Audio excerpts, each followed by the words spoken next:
So what I want to talk about today is, are you throwing the right swim baits? There's a few different types of swim baits, all based on the type of tail that they have, that give them drastically different action.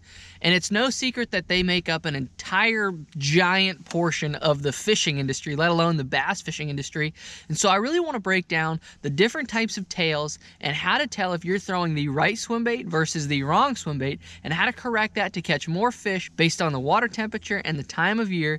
And if you can put these together, you will get more bites and catch bigger bass this season. So Swimbait styles. There's really 4 different types of swim bait styles in my general opinion. You have your big paddle tails, you know, big old mag draft, big paddle tail. It's gonna have that nice wide thumping kick, whether it's a 6-cent whale, whether it's, you know, a 6-inch diesel minnow, something that's gonna have that big paddle tail kick. Then you have your big wedge tails. That's your Mulletron, that's your Huddleston, and those are the ones that are just gonna have that nice rhythmic back and forth, looks like a slow cold bait fish. That's your number 2. And then you get into your more finessey style swim baits. You have your diesel minnow style, which has a, again, wide thumping tail, has that bigger kick that has more body roll to it, where it's a more aggressive swim bait. And then you have like your slim swims, you have your Kitech, not the swing impacts, the real thin tail. You have your more slender body styles. And what that does is that gives it just a little bit of kick and not as much body roll. And those are the 4 really different types. And there's all different brands of them out there. You have your 6-cent whales, your 6-cent whales, you have Divine swim baits, you have your Kitechs, which are a staple in the industry today. You know, everybody loves a fat swing impact. And there's really no wrong time to throw a fat swing impact or a tail that has a lot of kick and a lot of body roll.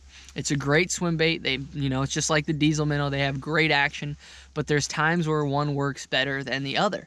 And what is that? What is the really significant piece that puts all that together? And the real key is going to be water temperature and time of year, just like I talked about at the intro of this video. Those are the 2 cues that I really use the most. And then the next is going to be water clarity, because that's also a really big important factor.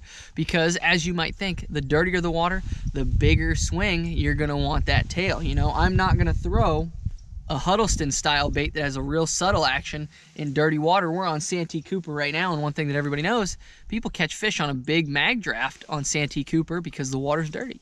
Because those fish are on isolated pieces of cover, dirty water, and they want to feel that swim bait. And so that's just one way that you can tell what to throw. But those are the 3 key ingredients that you're looking for when you're picking swim baits. Now, the majority of people throw smaller swim baits. They throw that 2-inch to that 5-inch swim bait style. Most people don't branch outside of that. That's the general size that people are throwing. And there's really only 2 that I worry about in that category. Something that might relate to you better would be like a Kitech swing impact versus a Kitech fat swing impact, or the Kitech, the real thin body one, the real thin flat-sided body swim baits versus the little bit thicker, fatter style swim baits. Those are the 2 that I really break it down into, because one has a ton of action and one has a little bit less action. And it's almost like how you would picture crankbait fishing. When it gets cold, people like flat-sided crankbaits with less action. When it gets warmer, people like the paddle tails that have more action. You know, they want something that has more kick, more thump. And so it's the same thing when it comes to swim baits. So when it gets colder out, I like to go to a swim bait that has just a little bit of action, not a ton of body roll, because it's imitating the bait fish. And especially the cleaner the water, the less I need that bait to work. Now, another factor that plays into that is going to be wind. How easily can that fish see that swim bait? Because if it's really, really calm, flat, clear water, they don't have to see it a whole lot. They can see it and feel it from a lot further away. So going to a thinner profile swim bait that has it less kick is going to be a big player. If you are on the same body of water and all of a sudden that wind picks up, you might want to go to something like the diesel minnow or the fat swing impact, something that has a lot more kick, a lot more body roll, maybe a little bit brighter color where those fish can see it a little bit further away. But that's a really big player. And I see people mess up all the time because they don't want to make the switch. They try to force that bite.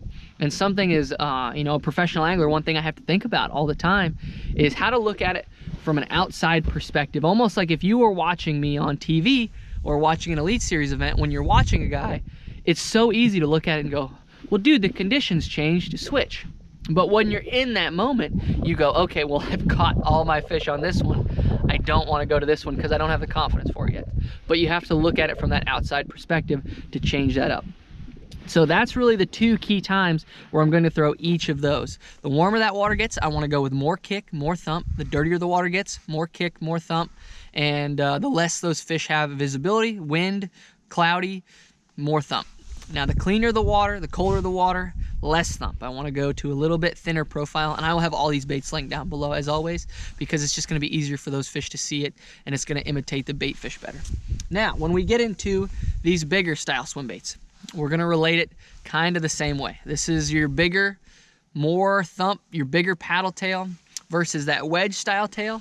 I love a wedge style tail when that water gets colder, when that water gets really, really clean, because it's going to have that subtle action and it's going to imitate those cold fish so much better than something that has a really big, a really wide thumping action. And don't get me wrong, in any of these situations, you can switch it up. You can throw a mag draft in cold water and still catch fish. You could throw a Mullotron in hot water and still catch fish. But there's times where either they both play. You know what I mean? And so it's really picking them up at the right times to catch the most amount of fish and have the best chance to catch fish. So that Mullotron, I like when I am fishing a little bit cooler water because it has that Huddleston style boot tail, you know, slow thump, so colder, cleaner water, you know, easier visibility. That's when I like that. When that water gets a little bit dirtier, a little windier, a little overcast, a little warmer, I like to go to that mag draft because it's just going to give me a better opportunity for those fish to see it, those fish to feel it, and they're going to eat it a little bit better. And that's just the name of the game, guys. And if you can take these into consideration when you're picking a swim bait the next time you go swim bait fishing, you're going to have a lot better opportunity to catch some of those fish. And I will have my favorites linked down below, as well as the gear that I like to throw them on. But if you're a guy that's really this concerned about swim baits, you're also really concerned about the rest of the baits you're throwing. So up here, I will have a video linked of the top baits of 2023 that won the majority of the tournaments, because as we know, history repeats itself. So if you want to know how to catch some fish in 2024, check this video out, because I think you'll learn a lot about the baits that really play and the baits that don't play. And I think it'll help you in 2024 catch more fish. But God bless every single one of you guys. Thank you so much for watching, and I hope to see you guys in the next video.